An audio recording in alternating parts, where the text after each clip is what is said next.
एससीमा केमिस्ट्रीबाट सोधिएको important long question. क्वेसनमा भनिएको छ study the given table and answer the following question.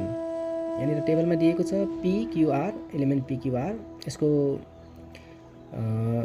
Electronic configuration यहाँ P को 1s2 2s2 2p5, Q को 1s2 2s2 2p6 3s2, R को 1s2 2s2 2p6 3s2 3p5 दिएको छ। अब यसको आधारमा हामीले यहाँनिर एन्सर लेख्नुपर्ने हुन्छ। Number I, write the valency of element Q। अब इलेमेन्ट Q को भ्यालेन्सी कति हुन्छ त? अब इलेमेन्ट Q हामी हेर्न सक्छौँ 1s2 2s2 2p6 3s2, यसको चाहिँ सबसेलको आधारमा इलेक्ट्रोनिक कन्फिगरेसन छ। अब यसलाई हामीले यहाँनिर सेलको आधारमा इलेक्ट्रोनिक कन्फिगरेसन बनायौँ भने अब यसको चाहिँ के हुन्छ त भन्दाखेरि Q भनेको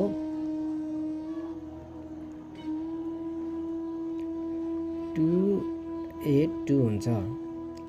अब 282 हुन्छ भनेपछि यसको भ्यालेन्स सेलमा दुईवटा इलेक्ट्रोन छ, त्यही भएर यसले दुईवटा इलेक्ट्रोन चाहिँ डोनेट गर्न सक्छ। सो यसको भ्यालेन्सी चाहिँ 2 भनेपछि Q को भ्यालेन्सी कति भन्दाखेरि भ्यालेन्सी अफ Q इज 2 भन्नु पर्यो।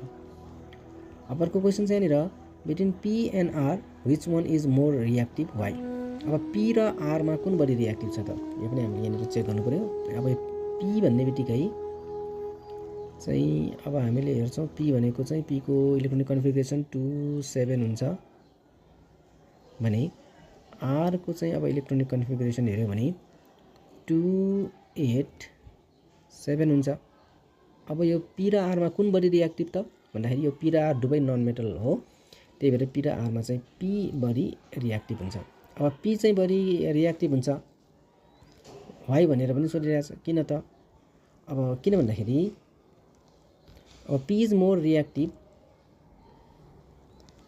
Then R because atomic size of P is less than that of R.